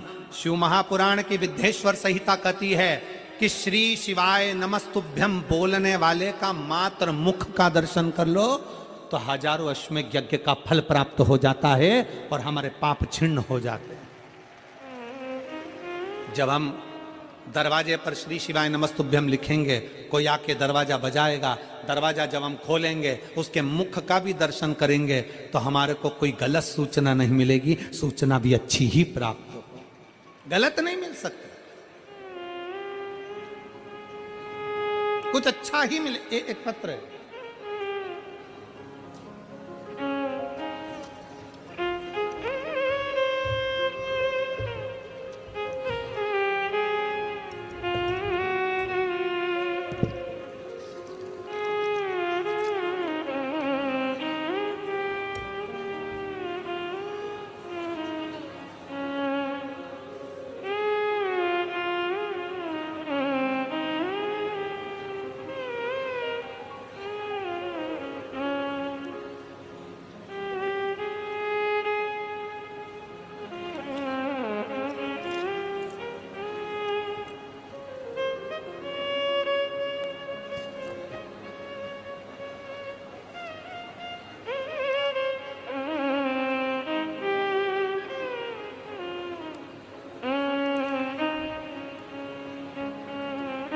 मैं नीतांशी मोरती शाहजहांपुर से रहने वाली हूँ। मेरा मोबाइल नंबर ये है। आप लोग एलईडी पर आस्था चैनल के माध्यम से पत्र पढ़ सकते हैं। मैं अपने कुबेर भंडारी का क्या वर्णन करूं, मेरा मोबाइल नंबर ये है। हम जब भी सीओर आए हैं तब तक कुछ ना कुछ पाया है। गुरुजी मेरी शादी को 4 साल बीत गए थे। कहीं बैठी हो तो एक हाथ आपके, आप ही लोग हैं श्री शिवाय नमस्तुभ्यम, आ जाइए, बेलपत्र ले जाना, आ जाओ। बच्चा आया है साथ में, उसको भी ले आइए। जब जब हम सीहोर गए हैं बाबा के धाम में कुछ ना कुछ लेकर आए हैं। मेरी शादी को 4 साल बीत गए। मेरे पति चंदन गुप्ता ने बहुत डॉक्टरों का इलाज दिल्ली, लखनऊ, शाहजहांपुर सब जगह करवाया, कोई लाभ प्राप्त नहीं हुआ। तब मेरे पति और मम्मी ने मुझे पशुपति व्रत के बारे में बताया। मैंने आपके द्वारा बताए गए व्रत का, आंकड़े की जड़ का दोनों उपाय किया। जब मंदिर जाती तो वहीं बैठकर बाबा के पास बेलपत्र भी रोज खाया करती। मंदिर के दरवाजे पर फिर 2023 में मेरे पापा मम्मी 22 में मेरे पापा और मम्मी पति ने दिसंबर महीने में जाकर संकल्प लिया कि 2023 फरवरी में रुद्राक्ष महोत्सव में जाएंगे। और तब बाबा का ऐसी कृपा हुई कि बाबा ने हमारी झोली खुशियों से भर दी और मेरा गर्भ ठहर गया और बाबा की कृपा से मैं मां बन गई। मैं बाबा को धन्यवाद देने के लिए आई हूं। गुरुदेव 3 महीने बाद ही हम किराए के मकान में रहते थे और बाबा की ऐसी कृपा हुई कि बाबा के धाम पर होकर आए और 3 महीने बाद ही मेरा घर भी मेरे बाबा ने बनवा दिया। गुरुदेव मेरा भाई जो कई सालों से नौकरी के लिए अप्लाई कर रहा था, बाबा की ऐसी कृपा हुई, हम तीसरी बार जब कुबेरेश्वर धाम गए तो मेरे भाई की जॉब उत्तर प्रदेश पुलिस विभाग में लग गई। मैं बाबा को उसके लिए भी धन्यवाद देने के लिए आई हूँ। आज मैं बाबा को यहाँ प्रणाम करने के लिए आई हूँ। ये कृपा शिव की है। एक पत्र और देखिए।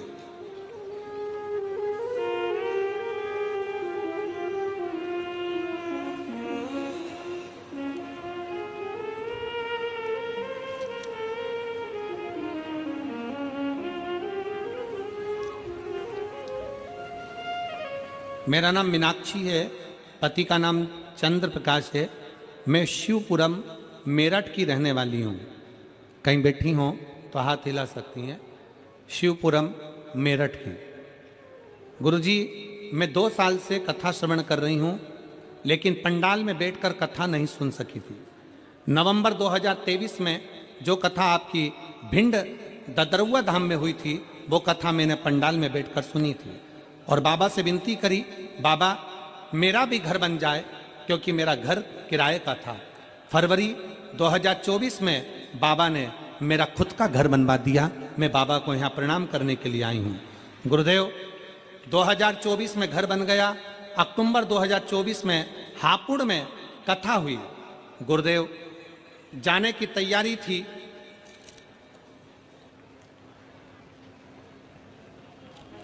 तभी मेरी पोती की तबीयत अचानक से खराब हो गई और हमें मालूम पड़ा कि उसको फिट आना प्रारंभ हो गए। फिट के लिए हम बड़े बड़े हॉस्पिटल में भी गए। रात्रि का समय था, 2 बज रही थी, कोई ने लिया नहीं। तब एक हॉस्पिटल में उसको एडमिट करा, पर वहां पर भी डॉक्टर रात को नहीं थे। तब एक कंपाउंडर के कहने पर हमने शंकर भगवान के मंदिर में जल चढ़ाया और बेटी को दिया। उसी कंपाउंडर से पूछकर दवाई लेकर हम आ गए और बेटी को दवाई दी। दवाई देने के बाद मैंने विचार कर लिया, कुछ भी हो मैं हापुड़ की कथा में जाऊंगी। बेटी को हापुड़ की कथा में ले गई और बाबा के भरोसे पर बस प्रणाम करवाया और जल पिलाया। तारकासुर के 3 बेटों ने मांग लिया कि अगर ब्रह्मा जी आप कह रहे हो कि हमारे प्राण छूटेंगे, हम मरेंगे, ठीक है, हम मरने को तैयार है, पर हमें वर दे दो, हम मरे तो तीनों एक साथ मरे, प्राण छूटे तो तीनों के एक साथ छूटे।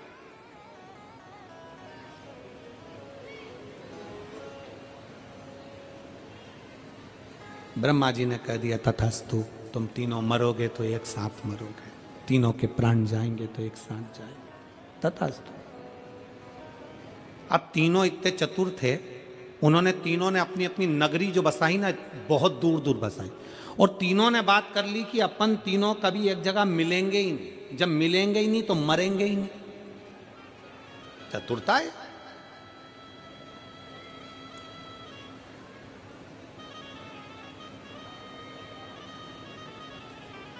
कितनी भी बादाम खा लो, कितना भी तिल्ली का लड्डू खा लो,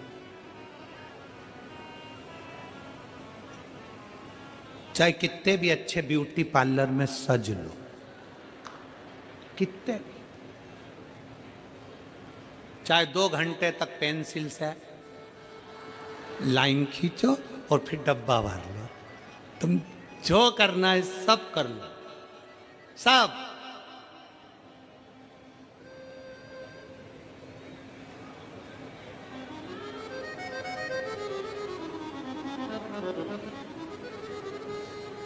एक अपना जन्म प्रमाण पत्र और एक अपना मृत्यु प्रमाण पत्र, ये कभी भी अपने हाथों में तुम नहीं ले पाओगे, कभी नहीं। जन्म प्रमाण पत्र भी तुम्हारा दूसरे के हाथ में है और मृत्यु प्रमाण पत्र भी तुम्हारा दूसरे के हाथ में होगा। जन्म प्रमाण पत्र से मृत्यु प्रमाण पत्र तक का बीच का जो सफर है, उसमें ऐसे ऐसे प्रमाण पत्र लेने का प्रयास करिए कि वो जिंदगी की सार्थकता सिद्ध कर दे। वो प्रमाण पत्र तुम्हारे, कितना भी सज लो, कितना भी श्रृंगार कर लो, कितना भी बादाम खा लो, कितना भी रसगुल्ला खा लो। होता एक जयपुर की एक बेटी ने हमसे प्रश्न, बहुत पहले की बात, बहुत लगभग 19 साल हो गए होंगे। जयपुर की एक बेटी घंटाघर के पास में रहती, उसने एक प्रश्न किया, गुरुजी मैं कभी बाजार का कोई चीज नहीं खाई, गुरुजी मैं कभी बाजार के फैशन में नहीं रही, गुरुजी मैं तो अपनी एजुकेशन की तैयारी में लगी रही, पढ़ती रही, और बाबा ने आज मुझे कॉलेज में प्रोफेसर भी बना दिया गुरुजी। पर एक बात समझ में नहीं आती, मैंने कभी किसी का बुरा नहीं किया, कभी किसी का गलत नहीं किया, कभी मैंने गलत काम नहीं किया गुरुजी, फिर मुझे कैंसर का रोग क्यों हो गया? मुझे कॉलेज में प्रोफेसर भी भगवान ने बना दिया, सारा सुख परमात्मा ने दे दिया। बहुत पहले की बात है, जब जयपुर कथा करने के लिए हम पहुंचे थे, उस समय का क्रम है। गुरुदेव समझ में नहीं आया। मैं कभी बाजार का नहीं खाई, कभी बाजार में मैंने कोई वस्तु ना पाया, कोई खाने का सामान ना खाया। मैं बिल्कुल सिंपल अपने जीवन को जीती थी। एजुकेशन की तैयारी, पढ़ाई की तैयारी करती, खूब पढ़ी और पढ़कर मैं कॉलेज में, सरकारी कॉलेज में प्रोफेसर भी बन गई। पर गुरुजी, भगवान ने मुझे कैंसर जैसा रोग क्यों दे दिया? हमने उस बेटी से, उन दीदी से हमने एक ही बात कही कि दीदी, ये आज का नहीं है, आज का नहीं है, ये हमारा पूर्व का। वो एक लाइन आप लोग गुनगुनाते हो ना कि पिछले जन्म के अच्छे कर्म मुझे बाबा तेरे बारे मिला।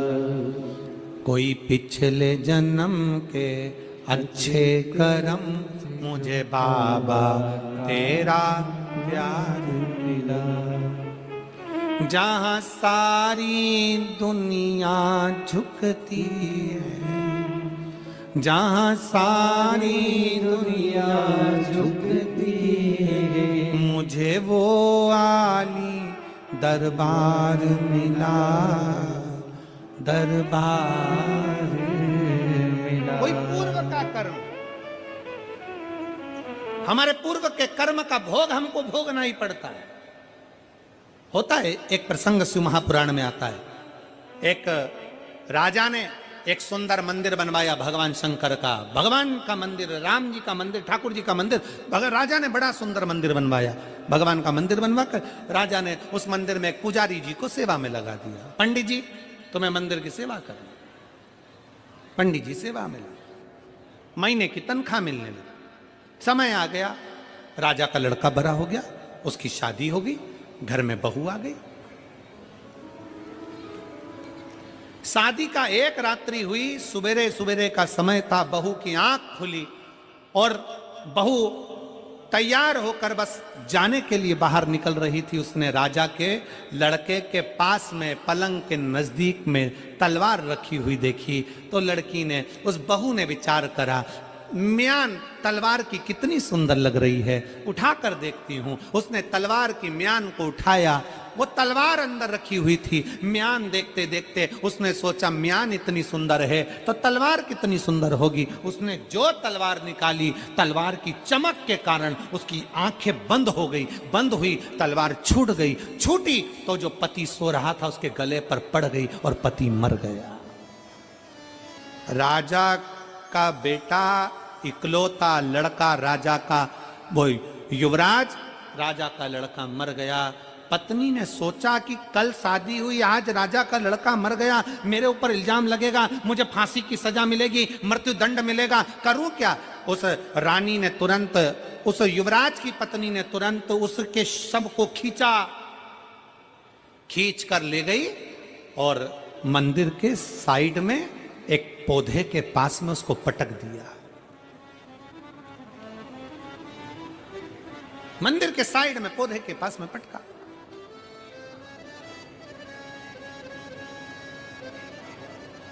सुबेरे सुबेरे पंडित जी आए,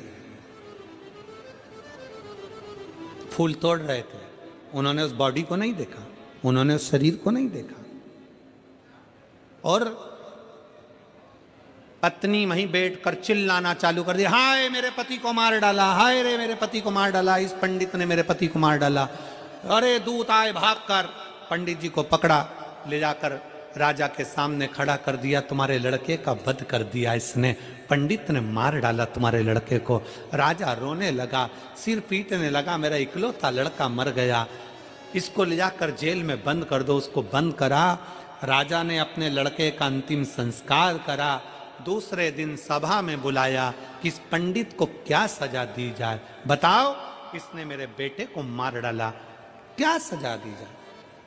सबने अपने अपने निर्णय दिए। किसी ने कहा इसको मार डालो, किसी ने कहा इसको मृत्युदंड दे दो, किसी ने कहा इसको फांसी पे चढ़ा दो, किसी ने कहा इसका भी गला काट दो। पर राजा ने विचार करा, नहीं नहीं नहीं, इसने इतने दिन मेरे भगवान की सेवा करी है, मेरे मंदिर में पूजन करी है, इसको मार नहीं सकता। एक काम करो, जिस हाथ से इसने मेरे लड़के को गला काटा है, इसका वो हाथ काट दिया जाए।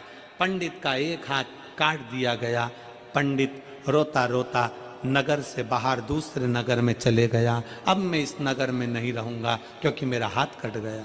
अब किसके पास जाऊं, किससे कहूं कि मेरा हाथ क्यों काटा? मैंने तो झूठ नहीं बोला, मैंने गलत काम नहीं किया, मैंने बद नहीं किया, फिर भी मेरा हाथ क्यों कटा? किस लिए? आखिर मेरा हाथ क्यों कटा? पंडित रोता रोता सोचा अपने गुरुजी से पूछूंगा जो काशी में रहते हैं। गुरुजी के पास जाने लगा। जैसे ही गुरुजी के पास गया, दरवाजा बजाया, गुरुजी नहीं थे, उनकी पत्नी चिल्ला के बाहर आई। कौन खोलना आया है? दरवाजा बजाया जा रहा है, बजाया जा रहा है, अक्ल नहीं है बिल्कुल रत्ती भर की। कौन है ये? दरवाजा खोलकर खूब गालियां दी पत्नी ने। हाथ कटा हुआ है। उसने पूछा गुरुजी हैं? पत्नी चिल्ला के बोली कौन गुरु? कहीं मर गया होगा तेरा गुरु। आ गए गुरुजी हैं, गुरुजी हैं। पति को भी उसने बहुत अपशब्द कहे, वो चला गया। थोड़ी देर बाद फिर आया, फिर दरवाजा बजाया, गुरुजी हैं। पत्नी ने फिर अपशब्द कहना प्रारंभ कर।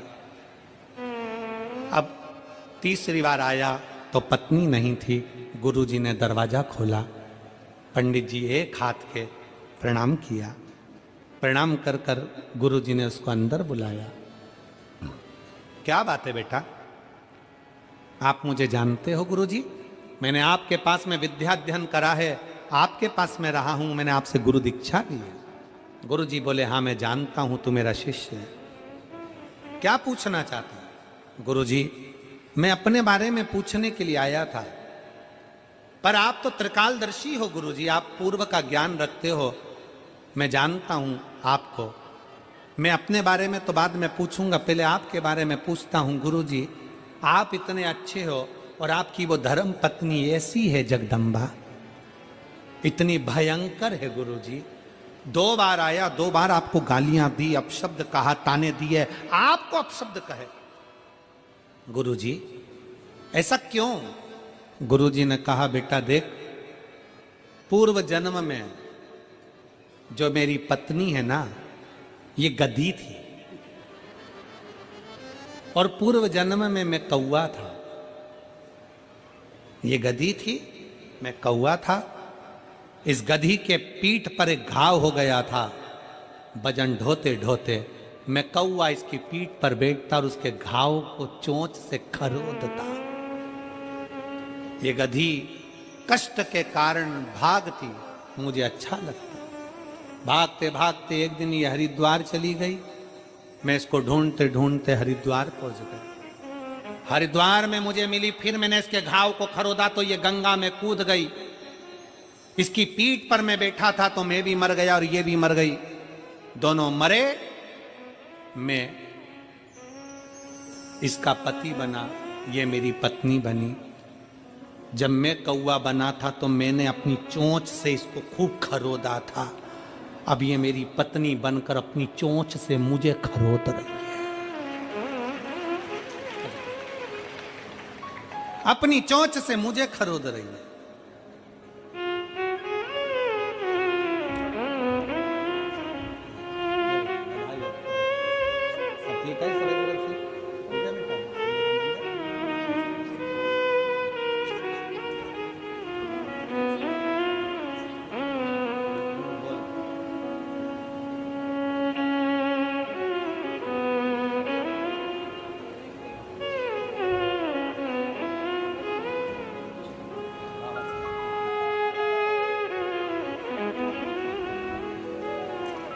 पहले मैंने चोंच से खरोदा, अब वो मुझे चोंच से खरोद रही। पर गुरुजी ने कहा मैंने तो अपना भाग्य बता दिया, अब तू बता कि तू कैसे आया। गुरुजी मैं तो मंदिर में पूजन करता था, राजा का लड़का मर गया, रानी ने मेरे ऊपर इल्जाम लगा दिया, मेरा हाथ काट दिया गया। मैंने कभी झूठ नहीं बोला गुरुजी, मैंने कभी किसी का बुरा नहीं करा गुरुजी, पर मेरा ये हाथ क्यों कटा? गुरु ने कहा बेटा ये पूर्व का कर्म का लेखा है। पूर्व समय में तू बहुत बड़ा संत था, सत्य बोलने का तूने निर्णय लिया था। एक वन में बैठकर तू तप कर रहा था। एक कसाई गाय को लेकर जा रहा था। गाय कसाई के हाथ से छूटकर भाग गई। कसाई तेरे पास आया, पूछा तुमने गाय को देखा है? तुम बोले तो कुछ नहीं क्योंकि तप में थे, पर हाथ का इशारा कर दिया कि गाय उधर गई है। कसाई गया, गाय को पकड़ा, गाय को काट दिया। वही गाय रानी बनी और वो कसाई उसका पति बना। तूने इशारा करा था इसलिए तेरा हाथ कटा। तू पंडित बना, उसके मंदिर में पूजन करी, कर्म का भोग भोगना पड़ा। पहले कसाई ने गाय को काटा था, आज गाय ने कसाई को काट दिया और तू उसका साक्षी था ये हाथ, इसलिए आज तेरा हाथ कटा। ये कर्म का दंड है जो मनुष्य को भोगना पड़ता है। मृत्यु लोक में आने के बाद व्यक्ति को भोगना है। कोई तुमसे कह दे कि मैं तुम्हारे दुख खत्म कर दूंगा, कोई तुमसे कह दे मैं तुम्हारी तकलीफें खत्म कर दूंगा, दुनिया में कोई पैदा नहीं हुआ जो किसी का दुख, किसी की तकलीफें खत्म कर दे। दुनिया में केवल कोई पैदा नहीं हुआ। कोई बड़ा सा बड़ा भी अगर कोई आकर कह दे, कोई महात्मा आ जाए, कोई बाबा आ जाए और कह दे मैं तुम्हारा भविष्य बता सकता हूं, मैं तुम्हारा भाग्य बता सकता हूं, मैं तुम्हारा दुख खत्म कर सकता हूं, ना। राम जी के पास भी बहुत सारे भक्त, बहुत संत साधु थे, ना। भगवान कृष्ण के पास भी बहुत थे, ना। अपने कर्म का भोग अपने को काटना है। कोई तुम्हारा दुख नहीं काटेगा। दुख काटेगा तो ब्रह्मलोक में ब्रह्मा, भगवान विष्णु बैकुंठ में, पर मृत्यु लोक में शिव बसा है और पृथ्वी का देव है देवाधिदेव महादेव। जब हम एक लोटा जल समर्पित करेंगे तो एक ना एक दिन हमारा दुख हमारा महादेव काटेगा, जल काटेगा। देवता का काम है भाग्य लिखना, विधाता का काम है भाग्य लिखना। देवता का काम है भाग्य लिख देना, विधाता का काम है भाग्य लिख देना, पर शिव का काम है तुम्हारे भाग्य को, लिखे को पलट देना। वो शंकर का कार्य पलट दे। इसलिए भगवान शंकर से प्रार्थना करते रहा करो कि अब दया करो है भोलेनाथ, मस्त रहूं तेरी मस्ती में। अब दया करो भोलेनाथ, मस्त रहूं तेरी मस्ती में। अब दया करो है भोलेनाथ, मस्त रहूं तेरी मस्ती में। अब दया करो हे भोलेनाथ, सब गाइए। मस्त रहूं तेरी मस्ती में। मेरे सिर पर रख दो अपना हाथ, मस्त रहूं तेरी मस्ती में। मेरे सिर पर रख दो अपना हाथ, मस्त रहूं तेरी मस्ती में। अब दया करो हे भोलेनाथ, मस्त रहूं तेरी मस्ती में। अब दया करो हे भोलेनाथ, मस्त रहूं तेरी मस्ती में। मेरे मन में बसे हो भोलेनाथ, मस्त रहूं तेरी मस्ती में। समो मेरे मन में बसे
अपने दोनों हाथ, मस्त रहूं तेरी मस्ती में। अब दया करो हे भोलेनाथ, मस्त रहूं तेरी मस्ती में, अब दया करो हे भोलेनाथ, मस्त रहूं तेरी मस्ती में। अरे मस्त रहूं तेरी मस्ती में बाबा, मस्त रहूं तेरी मस्ती में। मैं तो जोड़ूं अपने दोनों हाथ, मस्त रहूं तेरी मस्ती में। मैं तो जोड़ूं अपने दोनों हाथ, मस्त रहूं तेरी मस्ती में।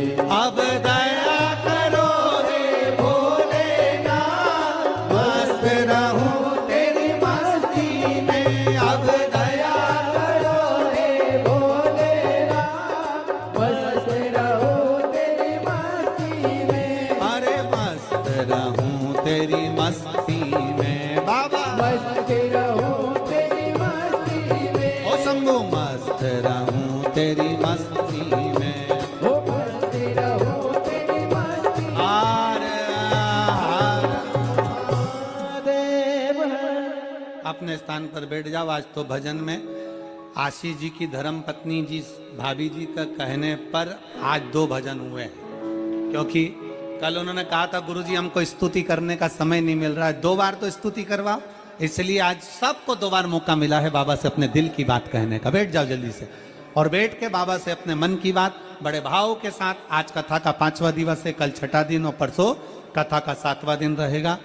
परसों के दिन कथा का समय सुबह 8 बजे से 11 बजे तक रहेगा। कल तो कथा का समय यही रहेगा 1 से 4। दिल से बाबा से सब लोग मिलकर भाव से बाबा से अपने मन की बात कहिए, जो कहने आए हो वो बाबा से कहिएगा, दिल से प्रार्थना करिएगा। श्री शिवाय नमस्तो, श्री शिवाय नमस्तो, श्री शिवाय नमस्तो, श्री शिवाय नमस्तो, श्री शिवाय नमस्तो। भोला सब दुख काटो हमारा, ओ भोला सब दुख काटो हमारा। शिव शंकर जपूं तेरी माला, भोले बाबा जपूं तेरी माला। भोला सब दुख काटो हमारा, ओ भोला सब दुख काटो हमारा। वेश है मंगल मंगलकारी, वेश है मंगल मंगलकारी। शमशान वासी हमारा, शमशान वासी हमारा। ओ भोला सब दुख काटो हमारा, ओ भोला सब दुख काटो हमारा। भगवान देवाधिदेव महादेव शिव का चरित्र कह रहा है।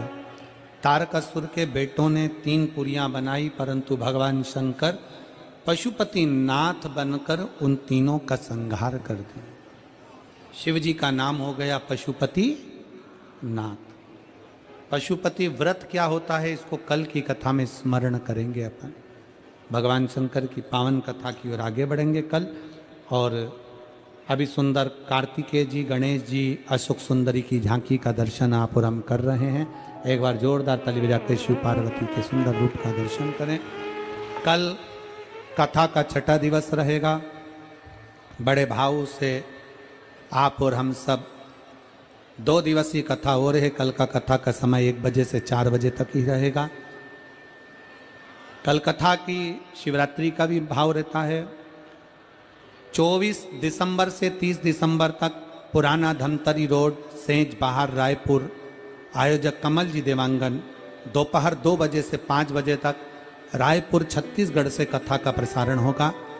सभी छत्तीसगढ़ वासियों को बहुत बहुत बधाई हो जो इस पवित्र कथा का लाभ 2024 की विराम कथा का लाभ ले रहे हैं रायपुर की पवित्र धरा पर। सभी को साधुवाद।